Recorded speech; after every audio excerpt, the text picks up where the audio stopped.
Tchaikovsky's music, like that of no other composer, tends to get you right there.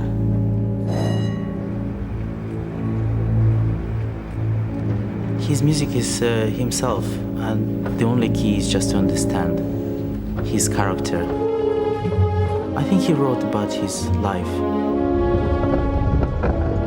Tchaikovsky himself felt that the Russian people needed his music, and I believe it's still true today.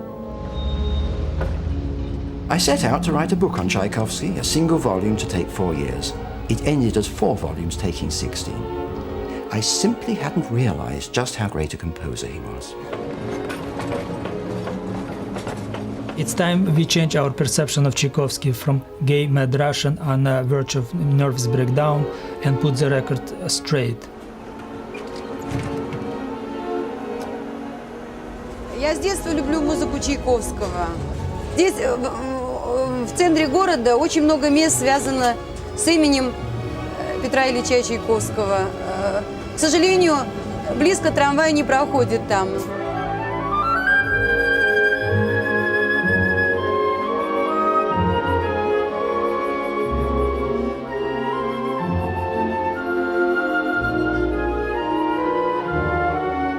In my compositions, I appear as God created me, and as I have been made by education, circumstance, and the character of the age and the country in which I live and work.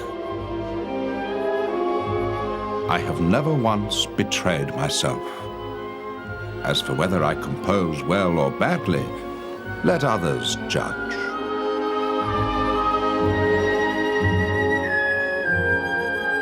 Наш оркестр как-то больше, чем другой, наверное, оркестр связан с Чайковским. Во-первых, Чайковский дирижировал в этом зале. Что-то от души остается в этих стенах, в этом городе. Чайковский, у него есть такая смелость быть таким откровенным до конца свое сердце.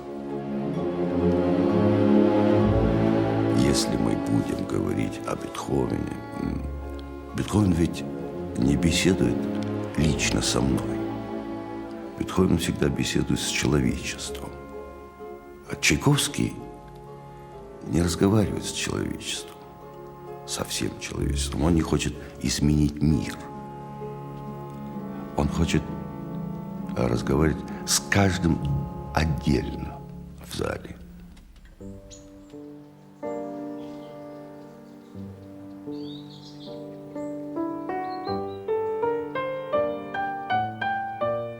This is Tchaikovsky's last home, a secluded dacha on the outskirts of Klin, about 85 kilometers from Moscow. He lived and worked here for the last 18 months of his life, when he'd become Russia's most celebrated composer, famous in Europe and America. He was an admirer of Mozart and Beethoven, but in his music trod a distinctive path of his own. This house is preserved as he left it in 1893.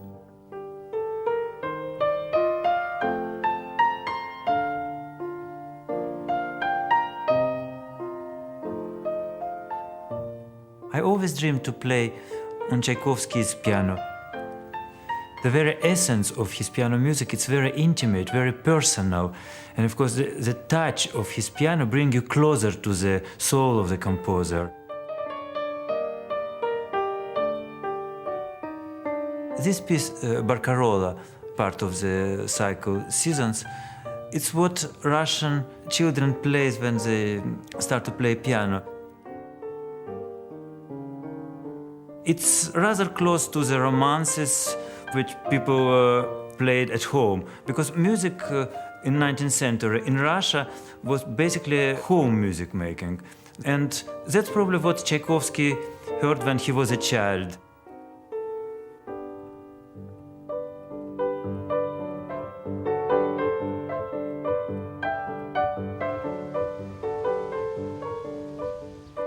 Peter Ilyich Tchaikovsky spent his childhood in the town of Votkinsk, 1,000 kilometers east of Moscow. His father was manager of the steelworks, one of the most important in Russia. The Tchaikovsky family lived in a grand house overlooking the reservoir in the center of town.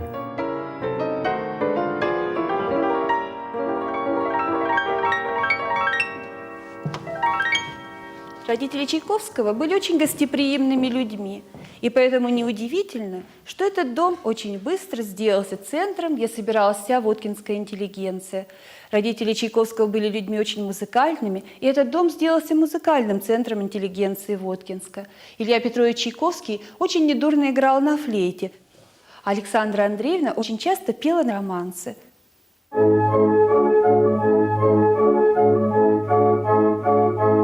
The family also had a large orchestrion, which was a kind of sophisticated barrel organ. It could play popular tunes from operas by Bellini and Donizetti, but perhaps most importantly of all from Mozart's Don Giovanni. And this must surely be the beginning of Tchaikovsky's lifelong adoration of Mozart. Once, after a musical soiree, the children's French nanny noticed the effect of music on the boy.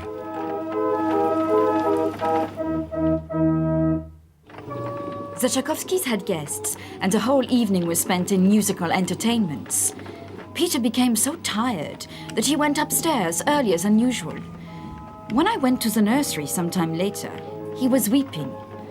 "It's the music," he replied. But there was no music to be heard. "Get rid of it for me. It's here, said the boy, weeping and pointing to his head. "It won't give me any peace."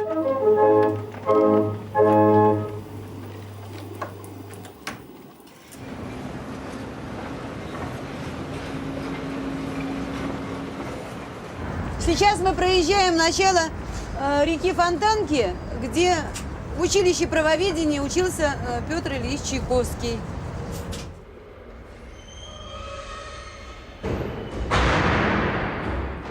Tchaikovsky went to the School of Jurisprudence in St. Petersburg aged 10 and studied there for 9 years. It was a prestigious training school for the civil service. There was a strict code of discipline, beatings were common, and homosexuality widespread.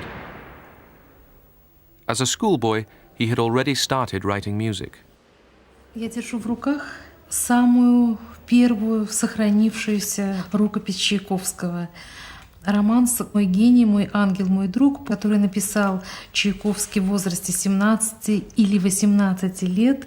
Он еще не музыканта, а только ученика училища правоведения. Он еще не знает теории музыки доскональной, поэтому почерк неуверенный. Чайковский как бы рисует ноты. Это как бы нотный текст, выдает в нем руку начинающего музыканта.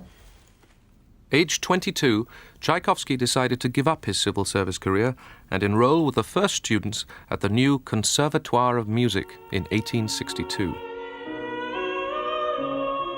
It was established by Anton Rubinstein, a great admirer of Western European music, and was a decisive step in introducing that tradition to Russia.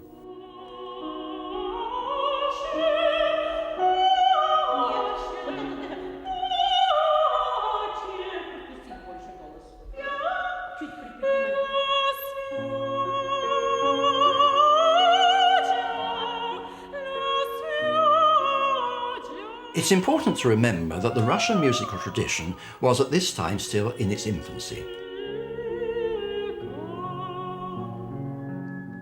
It had been founded almost single-handed by Glinka, a composer of brilliant imagination but largely self-taught. And what the Conservatoire brought into Russia was a Western-style professional musical education. This was what distinguished Tchaikovsky from his contemporaries like Borodin, Mussorgsky and Rimsky-Korsakov, who, like Glinka, were musical amateurs. In 1865, Tchaikovsky got his first public performance when his characteristic dances were conducted by Johann Strauss, the great waltz king, at Pavlovsk Park near Petersburg.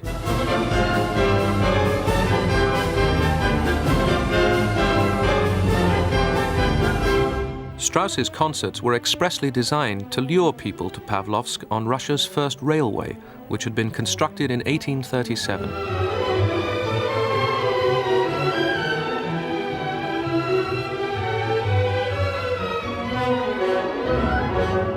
This His music is very surprising because it doesn't sound at all like what you'd expect from a student from a conservatoire. In fact, it's almost pure Glinka.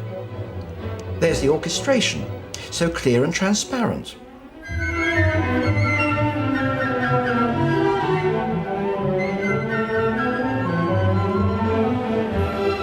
There's the constant repetition of a tune against ever-changing backgrounds, pure Glinka. Would I have recognised this as by Tchaikovsky? I don't think I would. But this style of clear, contrasted orchestration was used by him for the rest of his life.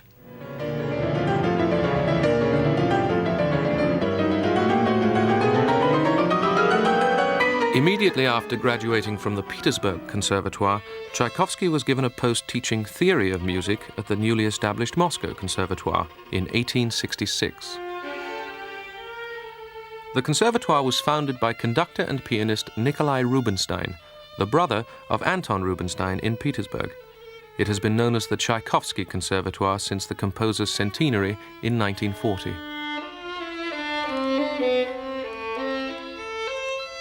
In 1874, after finishing his first piano concerto, Tchaikovsky came to the conservatoire to see Nikolai Rubinstein and to play his concerto for him in order to have some advice on his piano writing. He started to play.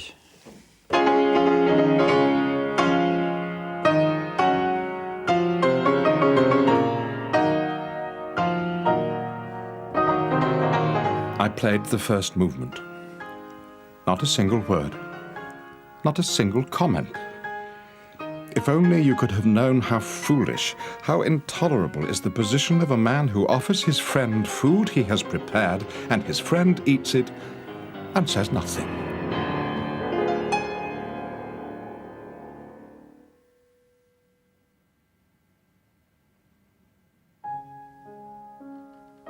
Say something. If only to tear it to pieces with constructive criticism, but for God's sake, just one kind word, even if not praise. I fortified my patience and played on to the end.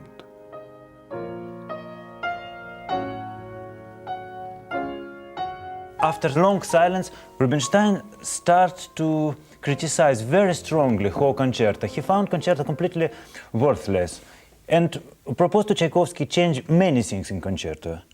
Tchaikovsky opposed and told, "I will not change a note," and he left being completely angry and devastated.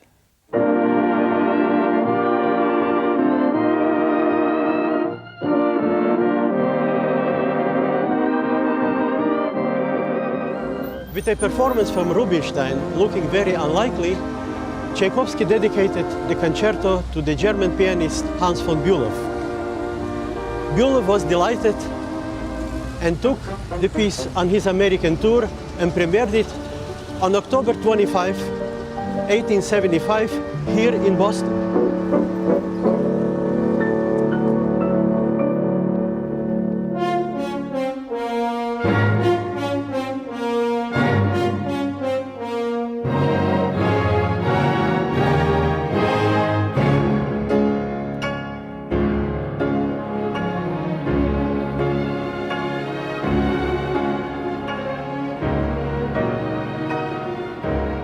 The concerto got its Russian premiere a month after Boston. Rubinstein, who'd originally called the concerto derivative, trite and vulgar, eventually changed his mind and as pianist and conductor became one of its most persuasive champions. The concerto is one of the most popular in the repertoire, thanks to the composer's lyrical gift and its predominantly cheerful mood, which is quite unusual for Tchaikovsky.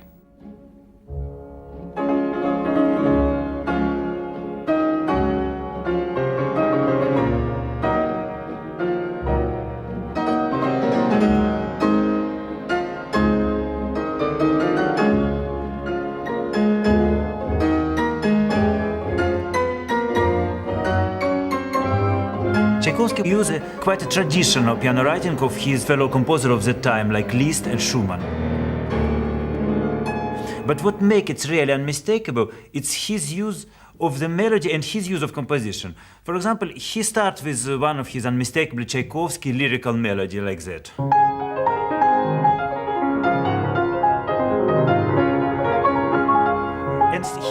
and he started to build the tension, moving the same pattern of notes higher and higher in what we call the sequences. And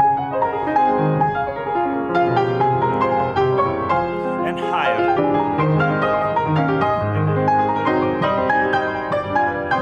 That's, for example, that's one of the way how he builds the tension in music.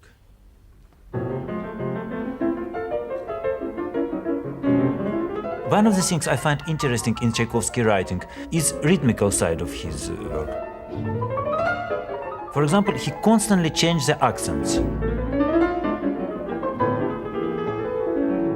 We think about Tchaikovsky as a romantic composer, but he has a modern side of his work. For example, this use of rhythm, it was something probably which explains the admiration that Stravinsky has for Tchaikovsky all his life.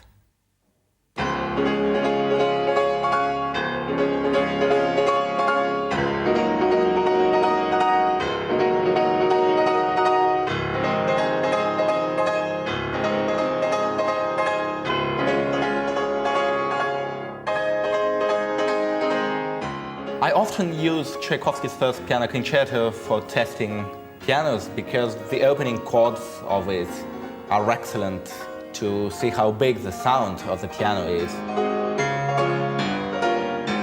Tchaikovsky's music affects my emotions.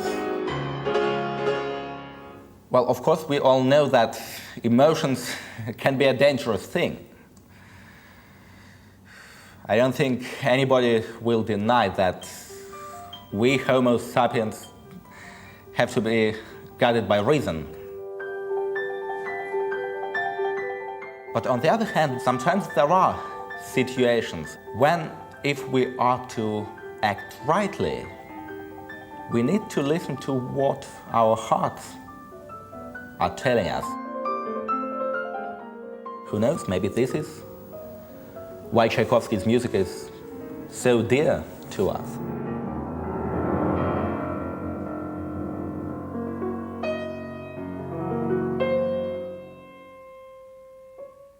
I didn't know nothing about Tchaikovsky homosexuality until I came here to the Moscow Conservatoire.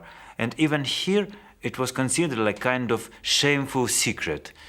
And later, knowing about all aspects of his private life, it certainly helped me to understand better the very nature of the conflict which is constantly present in his music.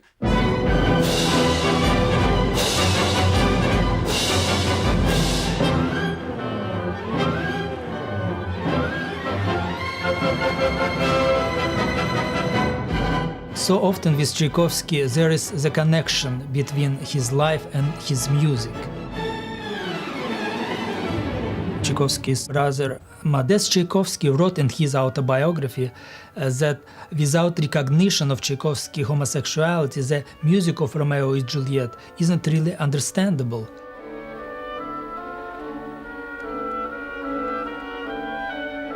We know that when he was composing Romeo and Juliet, Tchaikovsky had passionate infatuation with conservatory student Eduard Zak. 14 years later, he wrote in his diary, "It seems to me that I have never loved anyone so strongly as him."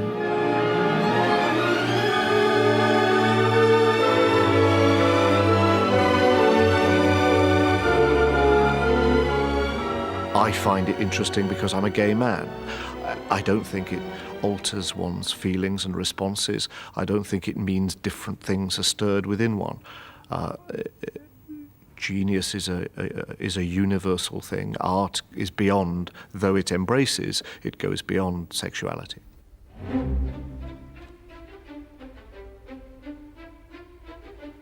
In Russia, there was a cultural argument raging. Should they follow Western Europe, or should they look to their Slavic roots? Tchaikovsky admired the Western tradition of Beethoven, but also nodded to nationalism by occasionally using folk songs, as in the Second Symphony.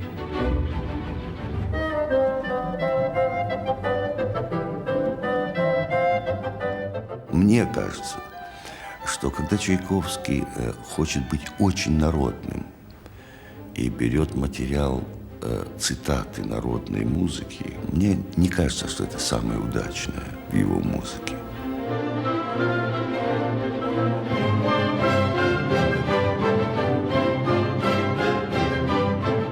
этот материал музыкальный не дает возможности настоящего симфонического развития.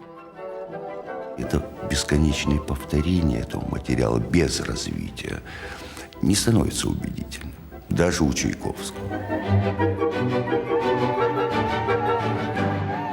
Русские музыканты отказывали Чайковскому в том, что он действительно национальный композитор. И с другой стороны, на Западе, в Европе говорили, что Чайковский слишком русский композитор и не считали его, так сказать, достойным, так сказать, европейского Олимпа. Но в том-то и дело, что природа Чайковского — это органическое соединение национальной русской природы и европейского музыкального мышления. И, в общем-то, Чайковский был гражданином мира, его музыка принадлежит всему миру и понятна, и открыта миру. К сожалению, трудное детство, и, в общем-то, я росла без отца. Не дало возможности мне закончить музыкальное образование. Хотя музыка для меня в жизни очень много значит. Я пою в народном коллективе, это мое хобби. Пою русские народные песни. Очень часто я связываю классическую музыку с русской народной. Ну а из «Лебединого озера», конечно, больше всего я люблю танец маленьких лебедей. It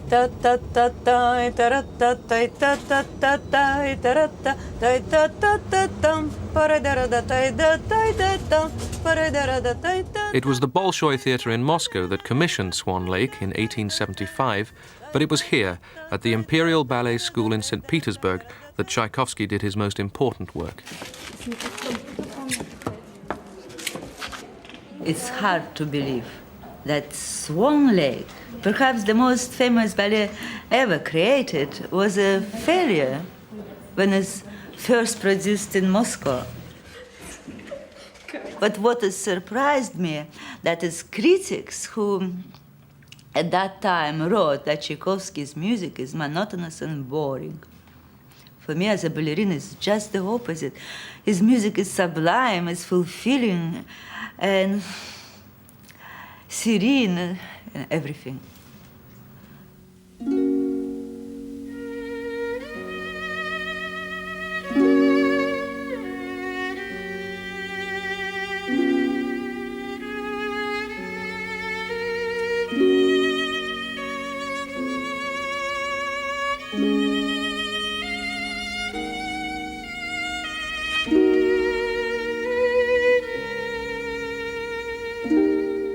To dance to Tchaikovsky music is like breathing. For example, in Swan Lake, just listening to the music, I can imagine how to dance, and somehow body must sing.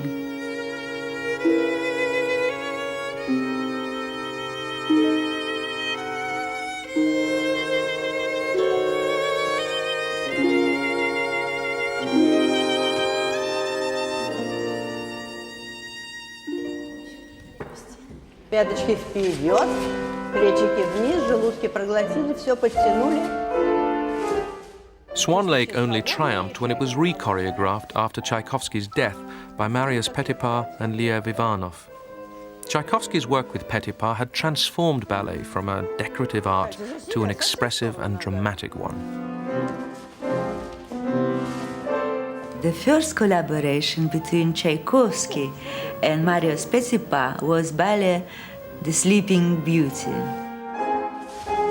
And it was very happy and unusual collaboration because it was an equal partnership. At that time, the ballet master, the choreographer, had complete authority. His word was law, and ballet composers were like musical servants.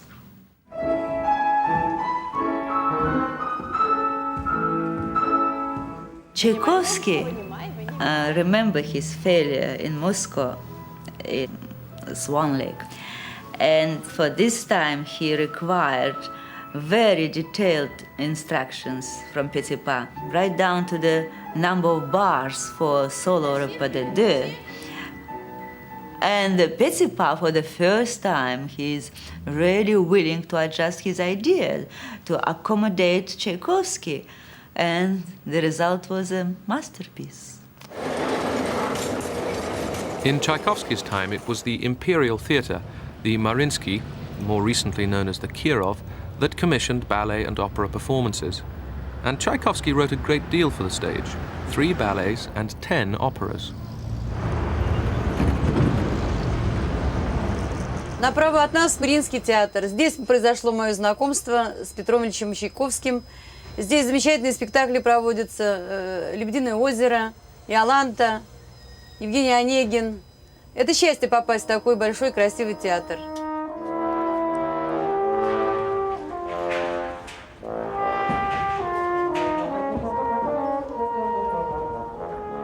It's important for us to remember that 5 of his operas, as well as Sleeping Beauty, great ballet score, were premiered on this stage of Mariinsky Theatre. Значит, после этого дашь мне 40. Tchaikovsky's most popular opera, in his lifetime and since, is Yevgeny Onegin. It was composed when Tchaikovsky was 37 and premiered in Moscow by students of the Conservatoire. It's about young people and their passion. And I find Onegin, of course, endlessly beautiful, dramatic, lyrical scenes rather than grand opera.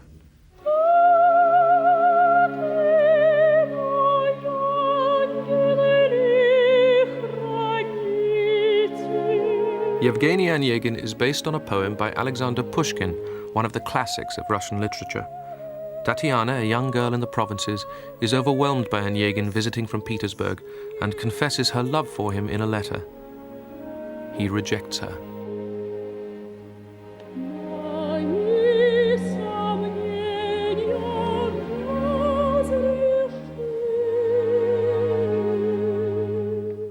I so thoroughly identified myself with the image of Tatiana that she became for me a living person. I loved Tatiana and was furiously indignant with Onegin, who seemed a cold, heartless fop.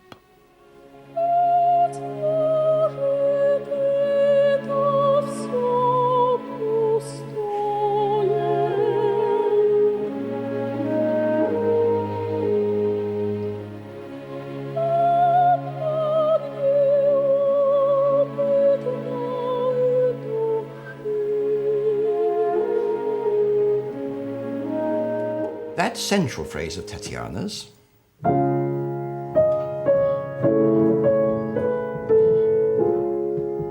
was to become a very special fate motif running not only through this opera, but through Tchaikovsky's later music. Sometimes it's simply a 6-note descending contour around which new fate themes are built, but at other times Tchaikovsky uses it explicitly. For instance, Lenski, another of the main characters of the opera, quarrels with Onegin, challenges him to a duel, and is killed. So how does Tchaikovsky open the aria he gives Lenski just before he meets his fate? Well, he takes Tatiana's phrase,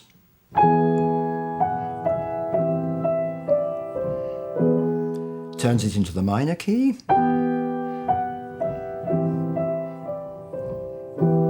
and with a little twist at the end, makes it Lenski's opening phrase.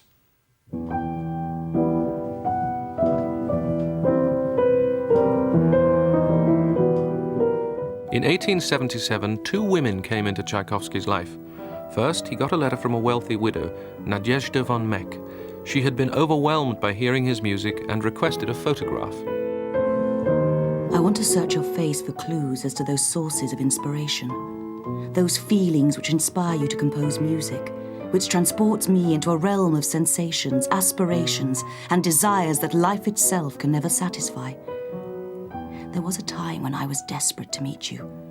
But now, the more enamored I become of you, the more acquaintanceship frightens me. In short, I prefer to think of you from a distance, to hear you in your music, and to feel at one with you in your work. Tchaikovsky and von Meck never met, but kept up an intensely personal correspondence in 1,200 letters over 13 years. She rescued him from financial difficulties with a yearly stipend, which meant he could give up teaching and concentrate on composition. The other woman, Antonina Milyukova, a former student at the conservatoire, wrote Tchaikovsky a letter confessing her love. Surprisingly, aged 37, Tchaikovsky decided to get married. I think two reasons decided Tchaikovsky to marry. First, he knew that rumours about his homosexuality were circulating. But second, he felt guilty about his homosexuality, but believed that if he married, then he could defeat it. And so when the bridal victim offered herself, he decided this was the perfect way out.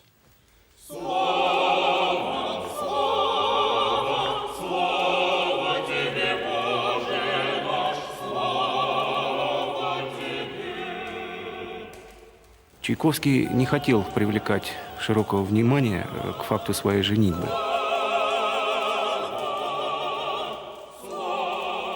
Слава тебе, Боже наш, слава тебе! Кроме священника, в церкви со стороны жениха присутствовали лишь его младший брат Анатолий и молодой скрипач Котек, любимый ученик Чайковского и предмет его глубокой душевной привязанности.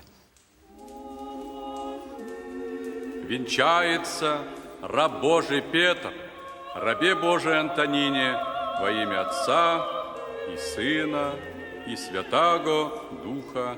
Аминь. As soon as the ceremony was over, as soon as I found myself alone with my wife and realized that it was now our fate to live with each other inseparably, I suddenly felt not only that she did not inspire me with even a simple feeling of friendship, but that she was hateful to me in the fullest sense of that word.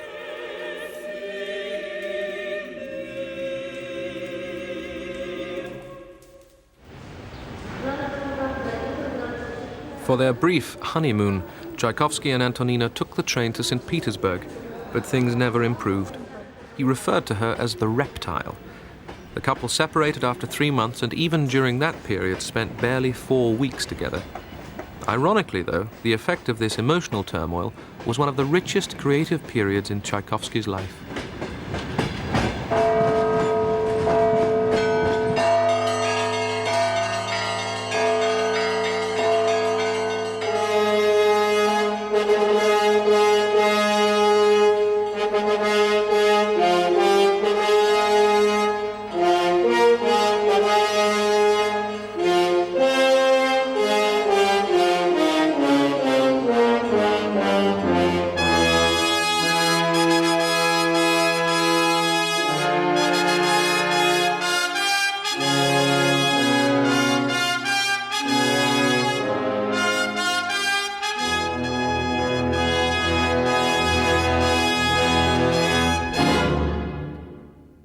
Even if we didn't have Tchaikovsky's own testimony that that opening theme represents fate, we might have guessed it from its ending.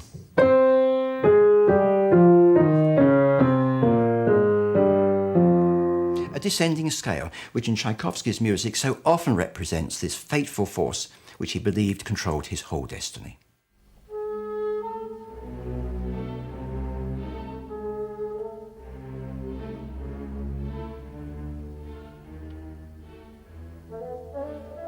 Tchaikovsky dedicated his 4th symphony to Nadezhda von Meck, whom he called my best friend, and confessed that much of it was autobiographical, coming out of the depression he had endured.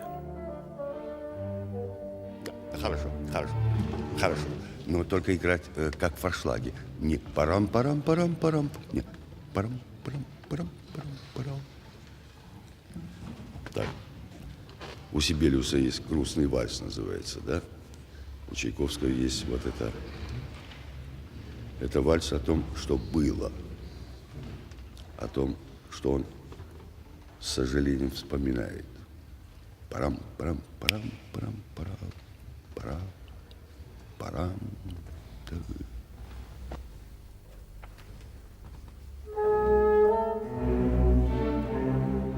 I should not wish symphonic works to come from my pen which express nothing, and which consist of empty playing with chords, rhythms, and modulations. Should a symphony not express those things for which there are not words, but which need to be expressed? Чайковский для него очень характерно пользоваться в тревожных эпизодах или в предчувствии каких-то катаклизмах. Пользоваться иногда не очень красиво звучащим инструментом. Например, очень низкий гобой. Причем Чайковский пишет пианиссимо. Хотя прекрасно знает, что гобой пианиссимо это сыграть не может никогда. И это будет звучать и не очень приятно, нужно сказать. Но в этой неприятности есть ощущение тревоги, предстоящей катастрофы.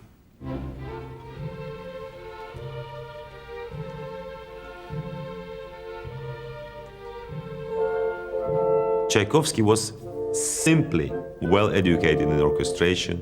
He learned a lot from Beethoven, But he also learned a lot from Mozart. His clear timbres. Woodwinds playing with the woodwinds. Strings playing with the strings. Rhythm percussions. And after that, combined, you have melody, strings, harmony, winds. It's very, very simple.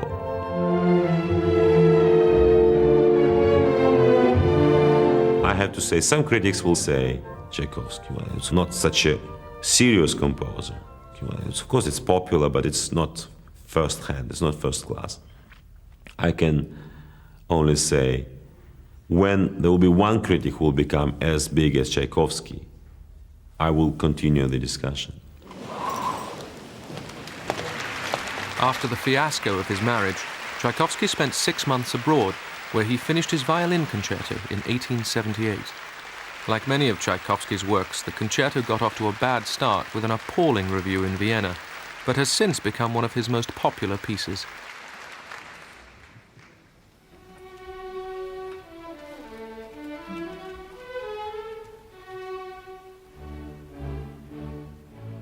Sometimes when I play Tchaikovsky music, I feel that I'm becoming part of it. I'm becoming part of the music, part of his life, that I'm suffering together with him. I love life the way he loves it. And this is also one of the greatest things one must understand, that one must try to be a good artist to perform Tchaikovsky music. To try and feel what he felt. This is what makes his music so special.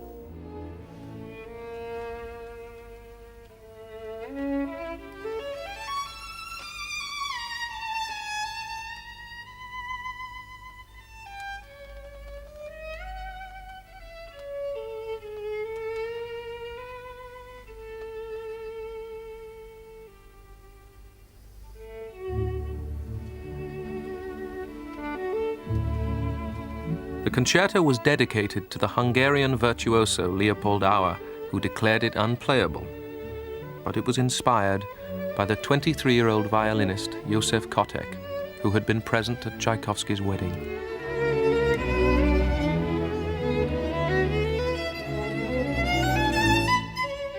He writes a lot about love, because that was one of his tragedies. And that's what he could do very well, writes about love. And everywhere, almost in every piece, he writes about it, and one can feel it. And this is amazing, what sort of feeling he has for music.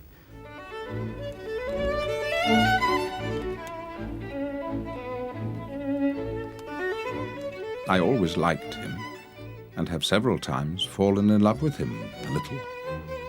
When for hours I hold his hand in mine, passion rages in me with unimaginable strength. My voice trembles like a youth, and I say something nonsensical. However, I am far from wanting physical relations. We spoke about the concerto he's ordered from me, and he repeated that he'd get angry if I didn't write it.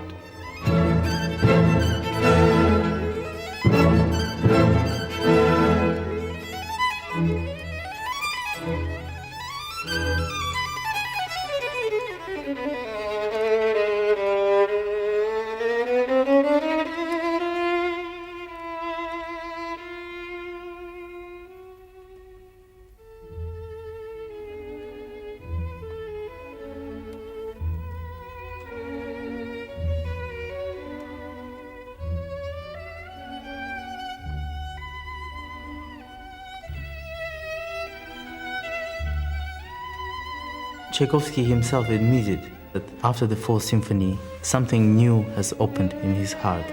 And violinists are very lucky that the concerto was written in his best time.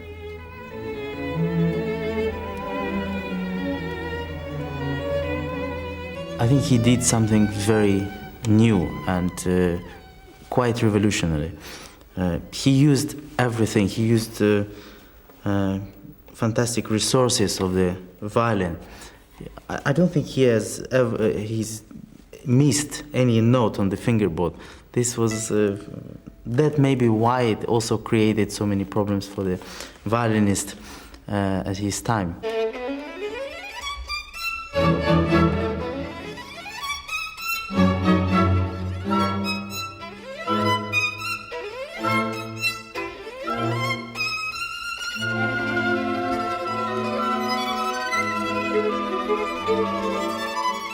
Tchaikovsky was totally in love with Mozart, but also the score of Carmen. The brilliant ability of Georges Bizet to put drama and music so well together. Hardly they knew about Bizet in Russia.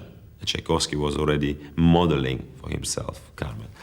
So finally he was able to achieve what his, let's say, masters, big masters for him, achieved before him. It was Queen of Spades, Pick Down. It's ideal, dramatically, and it is great to know that it happened here, on this stage, in the Mariinsky Theater. By the time he got to writing Queen of Spades, Tchaikovsky was able, I think, to identify much more particularly the nature of the real emotions involved in his life. And that's what leads to the creation of the extraordinary figure of German, a fascinating, daring, bold creation of a lonely, driven man.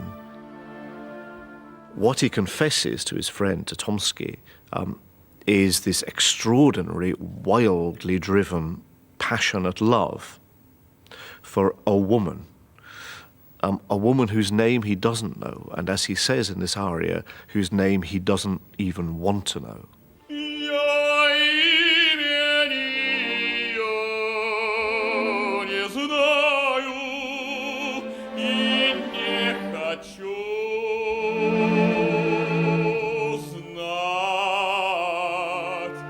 He's terrified that by naming it, this unnamed passion, that the danger will lead to his own destruction.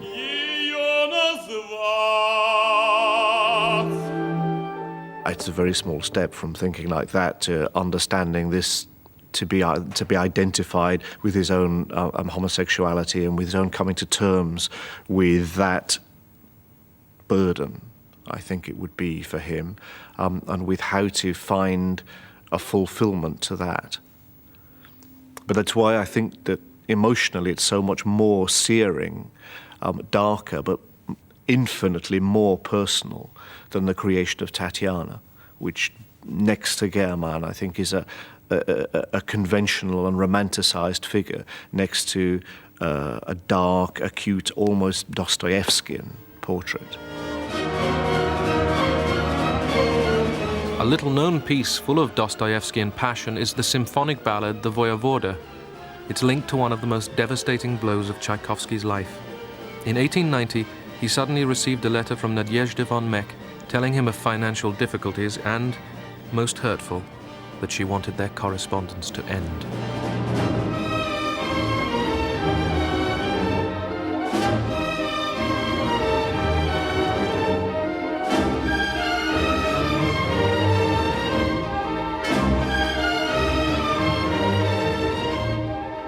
Tchaikovsky had begun the Voyevoda about a week before he heard from von Meck, and progress had been slow. But after the shock of her letter, he sketched it in only 12 days.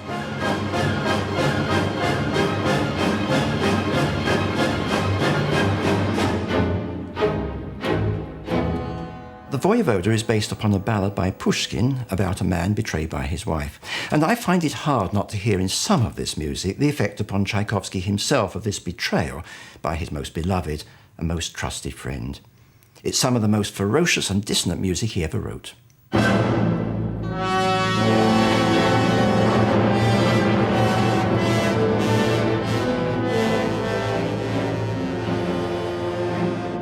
In fact, the financial implications of von Meck ending her allowance weren't so devastating for Tchaikovsky. By now, he was an internationally successful composer, conducting his works on tour. In 1891, at 50 years old, he made his most prestigious tour, to America. Peter Kitsch Tchaikovsky is how one newspaper printed his full unpronounceable name. But Tchaikovsky was honored in America as a celebrity. He was dubbed the Tsar of Composers, unquestioned genius, master of modern orchestra. He was overwhelmed by the attention from the press. He intends to spend a year in America, and his time will be occupied. Who was invited to visit the United States by Andrew Carnegie, spent the first day in New York principally outside of the representative Russian composer living today, sharing with Brahms and Saint-Saëns the honors of European fame. It will be the first time in America's musical history that a Russian composer will wield the baton. Tchaikovsky spent 25 days in America. He visited the Niagara Falls, went to Washington, D.C., Baltimore, and Philadelphia. But the reason he came was to conduct his music at the opening festival of New York Carnegie Hall.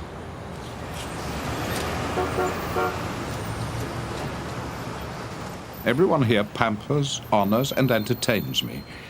It turns out that I'm 10 times better known in America than in Europe.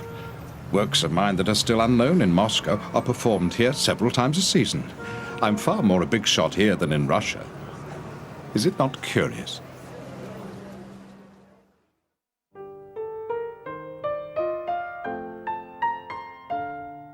Tchaikovsky may be one of the most popular of composers, but he was not especially innovative in musical history.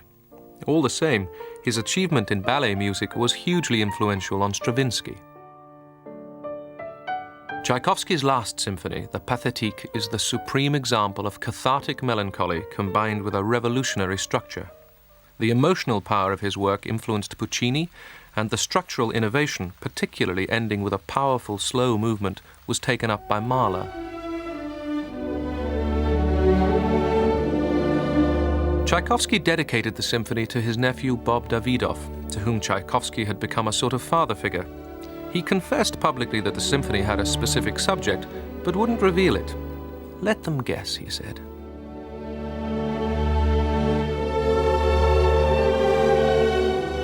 I shan't be at all surprised if this symphony is misunderstood or torn to shreds. It won't be the first time.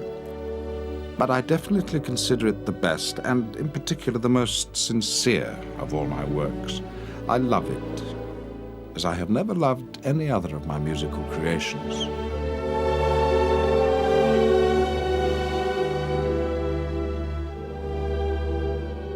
The Pathétique is the most original symphony in the 70-plus years since Beethoven's Ninth. Tchaikovsky seems to rethink the whole nature of what a symphony might be. And its expression is so intense, so filled with pain, turmoil, and a very bitter irony. I simply cannot believe it's not a personal document setting out a profoundly tragic experience, and one which, as Tchaikovsky himself would have said, only music can express. Рукопись шестой симфонии – важнейший документ, потому что именно на этих страницах как бы запечатлен дух композитора. Запись стремительная. Карандаш, кстати, Чайковский всегда писал мягким карандашом, поэтому его записи – это портрет композитора. Запись идет легко, карандаш легкий. Вот что-то мысль споткнулась, сразу карандаш темнеет, потому что он врезается в бумагу. И вот наступает в музыке решительный момент, который мы сейчас знаем с этим страшным ударом литавр.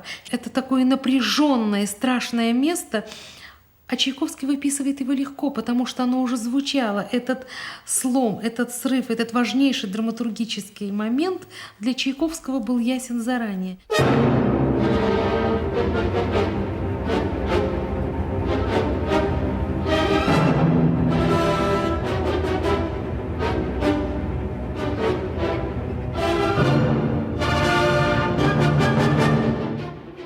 Эту симфонию очень часто играют как очень такую сопливую, слезливую музыку. Мне кажется, что Чайковский приводит героя к концу страшному, так достойно. Он знает неизбежность, да. Он знает неизбежность вот этого конца.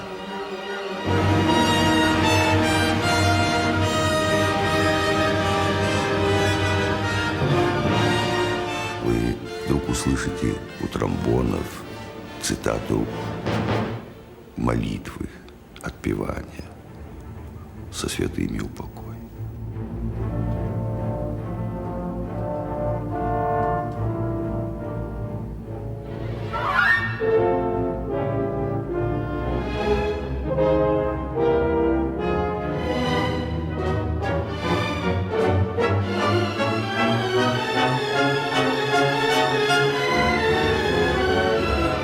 Tchaikovsky died, aged 53, on November the 6th, 1893, only 9 days after he'd conducted the premiere of the Pathetique Symphony in the Philharmonic Hall. His funeral in the Kazan Cathedral was one of the biggest St. Petersburg had seen. But even before it had taken place, rumors about his death had started circulating. Есть две точки зрения. Одна официальная и общеизвестная о том, что он умер от холеры. А вторая – то, что он покончил самоубийством. Я придерживаюсь второй точки зрения. Почему? Потому что существующие материалы настолько противоречивы, и так они ложно освещают события, не сходятся свидетельские показания людей, которые присутствовали при его кончине. Они не сходятся. Tchaikovsky died in the apartment of his brother, Modest, in St. Petersburg, after an illness lasting 4 days. The suicide story maintains that Tchaikovsky was summoned to a court of honor by former pupils of the School of Jurisprudence. To prevent the breaking of a homosexual scandal, Tchaikovsky was told to poison himself. Surely, they claim, his infectious body could not have been displayed in an open coffin if he'd died of cholera. The official version has the composer drinking a glass of infected water, and its supporters maintain the contradictions around Tchaikovsky's death are exaggerated. It was well known at this time about Tchaikovsky's homosexuality, and so many people from a school of jurisprudence had the same inclinations in Tchaikovsky. It would be meaningless to try Tchaikovsky on a so-called court of honor.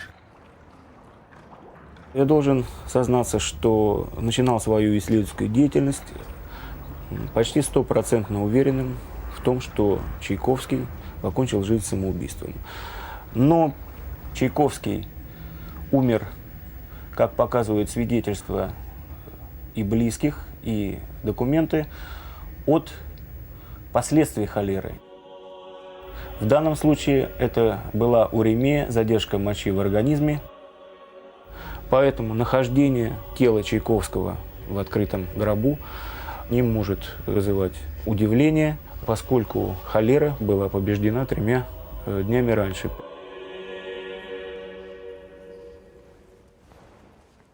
However Tchaikovsky died, it doesn't change the music. In the slow finale of the Pathetique, Tchaikovsky adds his own musical enigma in the way he scores the main theme. It is heard, but not played. Значит так, мы играем сначала только первые скрипочки, начало. Да. Написано так, да?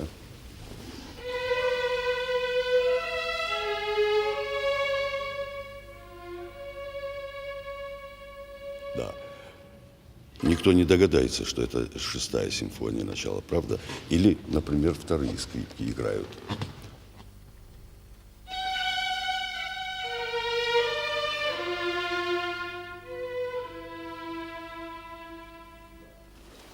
Да.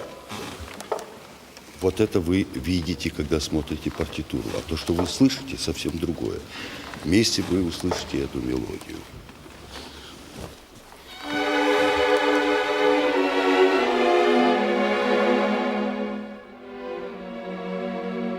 When this melody returns later in the movement, it is played directly, not divided up between the violins. It's as if by this stage, fate is unavoidable. There's no point in denying, even to himself, the presence of that descending motif.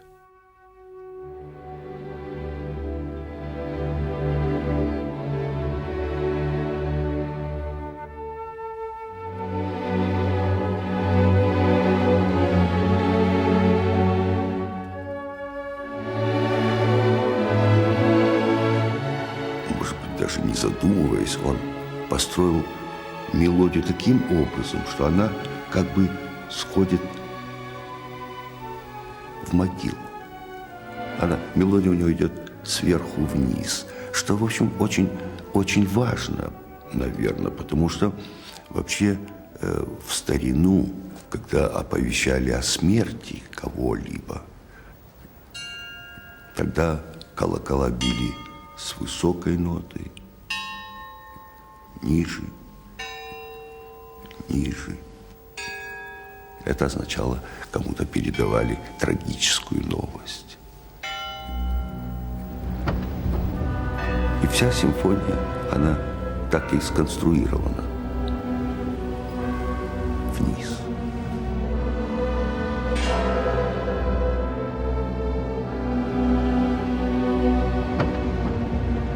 Музыка Чайковского мне помогает в жизни. Не знает ни границ, ни пределов. Музыка лечит людей, это бесспорно. Во всяком случае, мне она помогает лучше всяких таблеток.